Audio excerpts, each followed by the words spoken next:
Hey guys, just having a morning cup of oatmeal. It's cool out, it's pretty cold out. My back seems to be warm for some reason, I don't know why. It's like 9 o'clock in the morning. It's a perfect time to burn because the dew's on the ground and there's no wind at all, and I'm just gonna hit the pine real quick.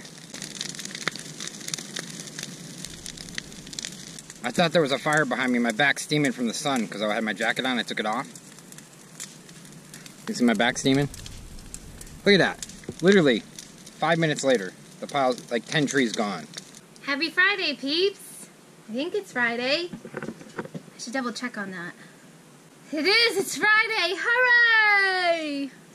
Fred has been up and outside burning all kinds of stuff all morning. I'm sure you guys have seen his infernos. I've been in here cleaning up, and I've got more cleaning up to do. And then it's treadmill, then it's trying to figure out something for these windows in here. I've thought about maybe doing, what do you call that? The big bubble wrap, but I don't know. I want the light to be able to come in during the day, but I also want something a little bit more R value. So I'm thinking maybe the bubble wrap and then like a double layer of fabric or something that will Velcro to the windows at night and roll up during the day. I don't know. We'll see. But it won't, I don't want it to Velcro to the wood. I want it to Velcro to the fabric, or I mean to the metal part. So I don't know. I want to do it to where it stays nice and it doesn't get yucky and gross with the heat and stuff. Because that fabric will have to do good for, it'll have to do good for the heat too. So we'll see. I don't know. I wonder what we'll come up with. Only time will tell. So one of my biggest pet peeves about living in this RV until we build our house is that the space is not, I mean, it's not small. I mean, we're comfortable in here. It's pretty big. It's a big RV, but it tends to carry, it gets very cluttery really fast. Like with the dogs with their toys everywhere, I pick them up, put them away, they take them all out. Ross uses the living room as his domain, and he's got his weights everywhere, he's got his clothes everywhere. Nothing ever seems to make it back to its place. So it's kind of, it gets a little annoying to me. And of course he's got all these blankets shoved everywhere because it's cold, so that's another reason why I have to get everything situated with the windows and the insulation stuff with the windows. We've got to figure that out. And in the kitchen it's very hard because I've got so many different appliances that I use, and Fred kind of, you can tell where he is. He kind of reminds me of Linus sometimes. I mean, he's a clean guy. For being a guy, he's very clean. But he reminds me of Linus sometimes because you can tell everywhere he's been. Because I will finish the dishes at night and I will clean up the whole kitchen. Everything is shut down for the night. I am done. But everything is everywhere at night. Like, he will put his cups on the counter, his plates, I mean everything, because he continually eats all night long. He doesn't stop until he goes to bed. And he doesn't go to bed till about 12:30, 1 o'clock. So it's like open domain. He will have cereal, he will have, I don't know, brownies, whatever's out there. And I don't care if he eats. I'm glad that he eats and he's hungry and he has a full belly when he goes to bed. That makes me happy. But it's hard when you're living in a small space because you have to clean everything up before you can do anything else.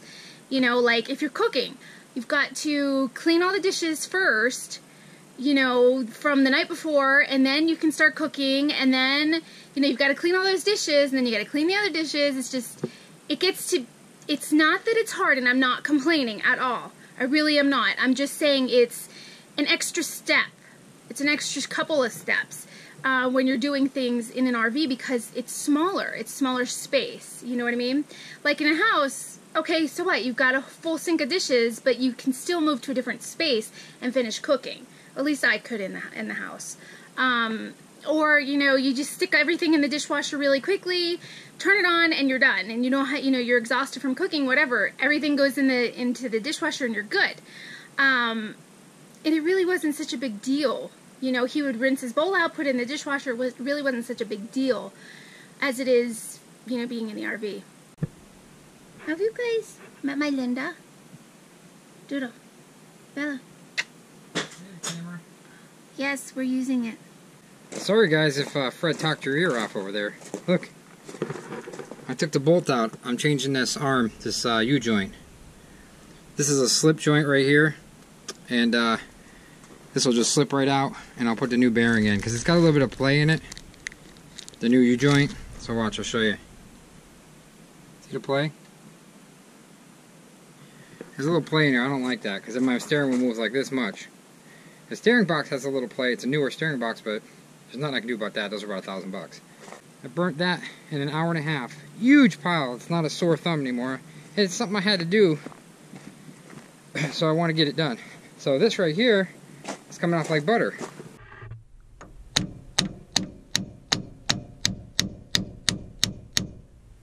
There's pins in there.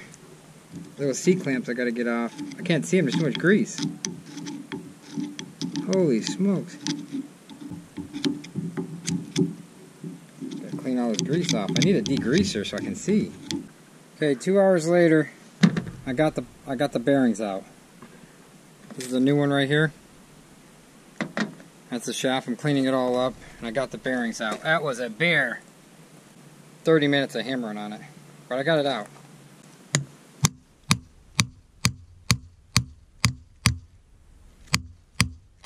Come on.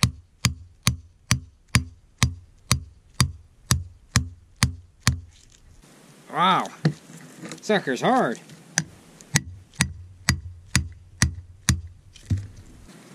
Clamps.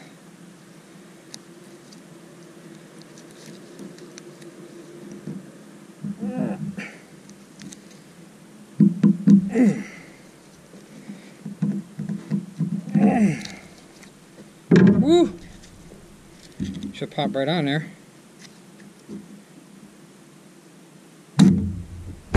That one's on. Okay, I marked it right here to right there. Should be right in there. Yep, perfect. My grease fitting is on top. In. Look at that. And that wasn't that hard, only took 2 hours. You want that to be a little snug. Not breaker bar snug, but you gotta have the feeling. You gotta have the feeling for the bolts. You gotta know the feeling. I have a torque wrench, but I don't know what torque's supposed to be at. I know I'm pretty darn close. I ain't going nowhere. So I took apart the plastic in the steering column. It's got tilt wheel and telescopic. But there's a U-joint in there, but it cannot be greased. So we can't grease it. It's not that loose, it's just a tiny, tiny, tiny bit, so that's normal. This was a little bit too loose, but now it's brand new, so we're good. But if you look at the steering box, it's got play in it. See that arm's not moving? Look. See how much play before that arm moves? Well, I put carb cleaner, a whole can of carb cleaner in the lawnmower, and it straightened down. It was perfect. Then I mowed a little bit for it, installed, and it wouldn't start. So it looks like it's getting a new carburetor. Fred, what the heck are you eating? I'm putting lettuce. Oh, you look pretty today, Fred. Thank you. I didn't put any makeup on today, so I kind of look You don't need makeup on. Aw, you must want something. What do you want? Dinner. Look in the mic in there. I bought you something. What'd you buy me? What'd you buy me? What'd I buy you? A cake. Oh, thank you. The pumpkin roll. A pumpkin roll? Is that cholesterol in there? There probably is cholesterol in there. Trying to kill me early? No. Well, I'm 41, almost be 42. I need to have cholesterol free, Jack. Make this. Oh, you smell. You need a shower. Smell like a fire. You glad I got rid of that fire? Not only do you smell like a fire, but you smell like a carburetor. A carburetor? I smell like a carburetor? And a fire put together? Oh, okay. Well, I'll tell your peeps goodbye because I got a lot of editing to do. We'll talk to you tomorrow. Bye, peeps. Like us and share us. You know you'll find us funny.